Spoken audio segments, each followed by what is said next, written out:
It's time for Lefties Losing It, and let's start with Ana Navarro. She's not only one of the miserable mavens of The View, but she also shares her unpleasant and uninformed invective on CNN, where she dismisses certain opinions based on gender and race. How progressive.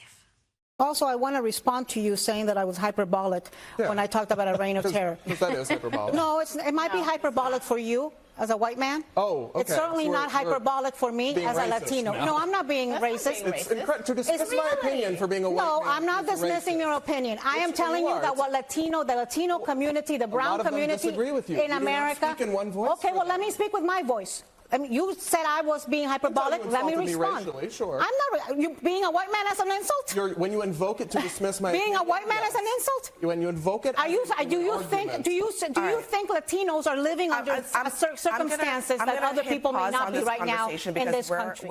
There she goes again, pretending every member of the Latino community is illegal and fearful of being deported.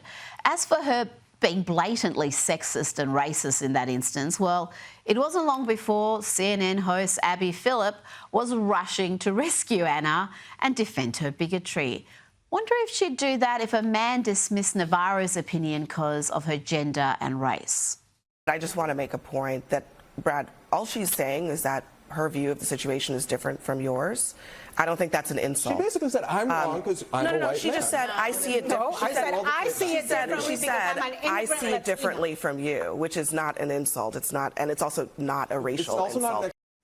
Say what now, Abby? Nice attempt at gaslighting, but we just heard Anna being racial. It wasn't the difference in opinion that was ugly. It was the racist, sexist reason behind it. As a white man? Now let's go to Anna's View co-host, Sunny Hostin, who exemplifies the left so beautifully, so unprincipled, so inconsistent, so utterly devoid of anything resembling a good faith argument. Let's see her go from claiming anyone who wants the Epstein list released is a reckless conspiracy theorist. That's when the Democrats were in power. But now that Trump is in power, well, she's had a dramatic change of heart. And let's thank Maisel Moore again for this superb clip. People were dying for this information. There was some sort of list that everybody thought was going to come out, and who's on the list. What's important for us to note is we shouldn't be repeating names that are on the list, because just because your name has not on the list, but in the documents, just because your name is on the documents doesn't mean that you have done anything criminally irresponsible or illegal or civilly irresponsible. Or that you were a client. Or that you were a client. These documents, as I read them, only reflect Epstein's sexual assaults of women and his sexual behavior. So I think that... And Ghislaine also? And Ghislaine. And so being named in this suit does not equate to being accused of wrongdoing. And I think that is extremely important, because conspiracy theorists seem to not understand or enjoy facts. Yes. These are the facts. There is a list. Trump's name is on the logs, the passenger logs of Epstein's aircraft at least 7 times. That's already been made public. I mean, of course, Trump is denying any and all allegations, but all of that information is out there. Why not just put it to rest and say, release the list? And let's stick with the ladies of The View. Whoopi Goldberg is unhappy again. This time she's attacking her own, including Mark Cuban and even Barack Obama, who have advised the left, they've advised the Democrats to stop whining so much. Whoopi is outraged. She wants to keep whining incessantly. Let me remind everybody who was out in the front lines marching when we had the giant marches that went on. It was the people. The people went out. They were not navel-gazing. It was older people who were saying, why are you touching my Social Security? It was not people whining. With much due respect to you both, I believe you are pointing the finger at the wrong person when you say Democrats. And let's hear from Barack Obama, who's had a dramatic change of heart, almost Sunny Hostin-like. He's gone from berating men, claiming that only sexism is stopping them from voting for Kamala Harris. Remember this? And you're coming up with all kinds of reasons and excuses.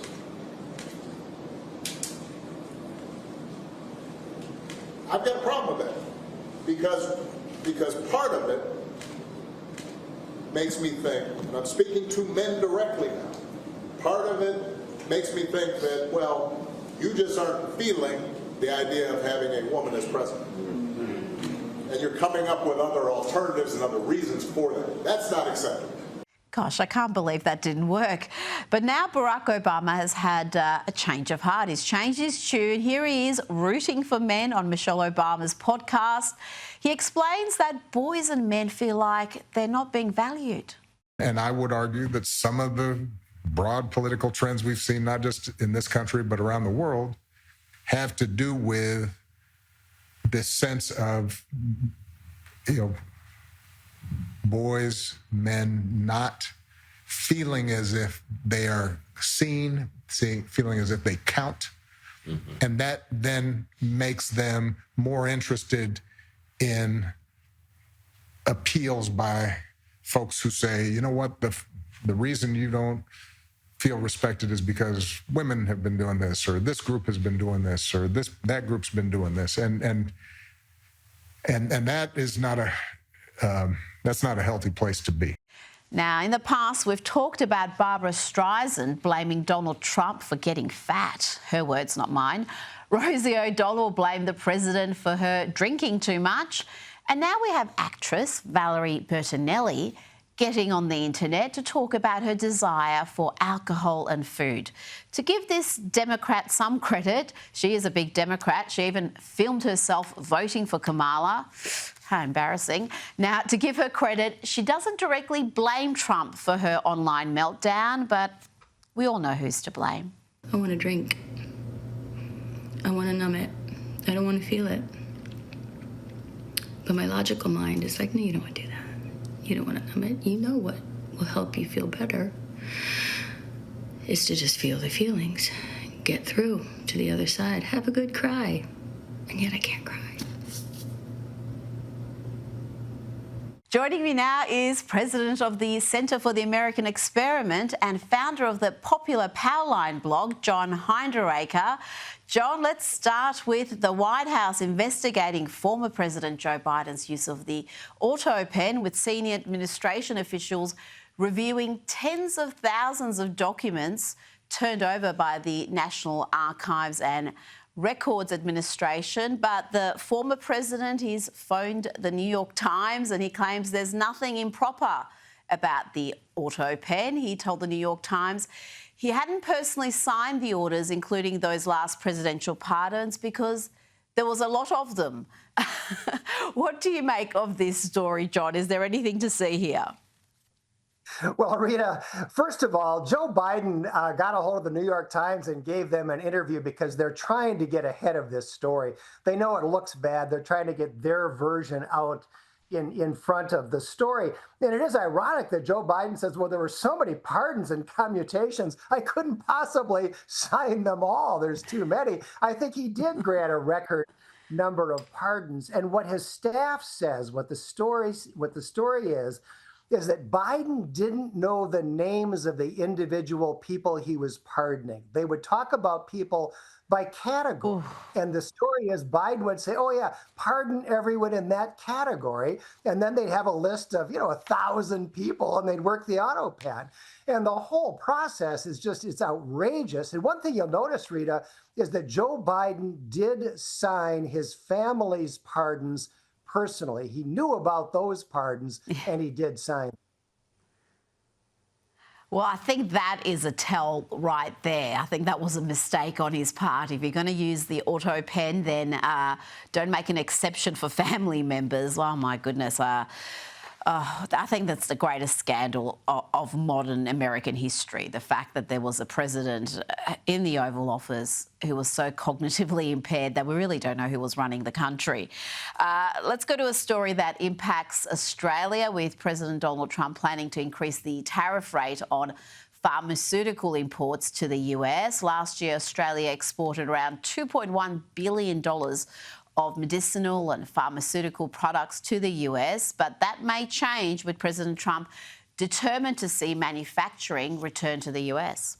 Pharmaceuticals will be tariffed probably at the end of the month, And we're going to start off with a low tariff and give the pharmaceutical companies a year or so to build, and then we're going to make it a very high tariff because we got to move them in. Look, there's two ways you do it. You make money or you have them move here so they don't have to pay the tariff. Those are the two ways. The pharmaceutical companies are moving back to America where they should be. John, it may not be great for Australia, but he's not the president of Australia, and he wasn't elected on an Australia First platform. He was elected on an America First platform, and this is precisely what he campaigned on, returning manufacturing to the US. So, Rita, part of what's going on here is that we import a huge percentage of our pharmaceuticals, especially our generics, from China. And that's just unacceptable. We can't be in a situation where the Chinese, at best a rival, if not an adversary of the U.S., are in a position to cut off our pharmaceuticals. And yet that's the position that we're in. And I think to some extent, Australia might be a little bit caught on the crossfire here. I don't mind Australia producing drugs for the U.S., but I don't want to rely on the Chinese for it. No, well said. And I've got to say, our government hasn't exactly covered itself in glory in dealing with the US. We've got an ambassador who's on record saying terrible things about Donald Trump, and the Prime Minister and some of his ministers also. So we are, I think, we're in the freezer at the moment. Now, let's move on to the Jeffrey Epstein saga. Earlier today, Attorney General Pam Bondi said there's no change to her position on Jeffrey Epstein after President Trump suggested she could release more files. Do you see this as an issue, John, that could fracture Trump's supporter base? And why aren't we seeing more information released? Well, I hope not, Rita. I think we should start with the fact that Jeffrey Epstein was a Democrat. He contributed to Hillary Clinton, Chuck Schumer, a bunch of other Democrats. The only politician that he's known to have had a relationship with that was at all significant was Bill Clinton. So it's ironic that this hot potato is now dropping in the lap of a Republican administration that had nothing to do with Jeffrey Epstein. But what I think is going on here, Rita, is that there are voluminous investigative files related to Epstein. Now, investigative files are never released. They aren't released, and they shouldn't be. They're full of false accusations, of hearsay, of people telling the police things that might be embarrassing about their observations of a crime or whatever, but are not criminal. And it's important that people be able to talk to the police without worrying that anything I say might show up in the newspapers in a couple of years. So I think that's what's happening. Yeah, there are files, but they are the kind of investigative files that are just never released. But there was so much evidence. Jeffrey Epstein was known to have cameras in so many rooms in his mansions and on the island, and there was just all this evidence that was captured at some point, and you expect to see something out of that. You expect to see some of the influential, rich, powerful people that he had in his orbit exposed, but to have nothing, I think I can understand why there's a lot of people who are unhappy about it. On Jeffrey Epstein, former Israeli Prime Minister Naftali Bennett has denied that he worked with Israeli intelligence, that he was a part of Mossad in any way. John, what do you make of that? I'm not sure that even that is going to convince too many people who are interested in this case. Again, there's so much mystery surrounding Jeffrey Epstein's rise to incredible wealth and influence. That's something that we're still not 100% clear on. Well, Rita, maybe somebody else knows something that I don't, but I'm not aware of any evidence whatsoever that Jeffrey Epstein had anything to do with the Mossad. That is something that was just tossed out there by Tucker Carlson with no supporting evidence whatsoever. And as far as I know, there isn't any. So if somebody's got some evidence that somehow links Epstein to the Israeli government, I'd like to see it. But as far as I know, it doesn't exist. Now, it's evident that the president doesn't care much about this issue. He sees it as a an irritation, really, a distraction from the major issues. I think that's a mistake, but you can understand because he's dealing with some fairly major issues. And one of the things that he wants highlighted is his incredible success on the border. Have a look at this. Border data for the month of June highlights the lowest month of encounters ever recorded. Customs and Border Protection says it is the second month in a row of 0 releases of illegal aliens into the U.S., compared to almost 28,000 releases in June of last year. John, the data around illegal immigration is quite astonishing. I don't think anyone expected that these policies, Trump's policies, would end the crisis in a matter of weeks, but that's what's happened, and those historically low numbers are holding. Rita, this is an unbelievable success. If you think back to the latter days of the Biden administration where they were saying, oh, it's impossible, you can't close the border, we need new legislation, the Republicans won't pass new laws. Well, it turns out, as we all suspected, Rita, that all we needed was a president who actually wanted to do his constitutional duty and enforce the law. And once they started enforcing the law, guess what? No more significant level of infiltration by illegal immigrants. And now they're having great success in convincing illegal immigrants to self-deport. They're doing things like the alligator Alcatraz, publicizing that facility, obviously for the purpose of inspiring people who are here illegally to decide they'd be better off to go back to their home countries where they're citizens. It's been quite incredible. There's some polling coming out saying that the deportation program is not as popular as it once was. I've got my doubts about those polls. We'll check in on them next week because they do seem to jump around the place. But we always love your insights. John Hinderaker, thank you so much for your time tonight. Thank you, Rita.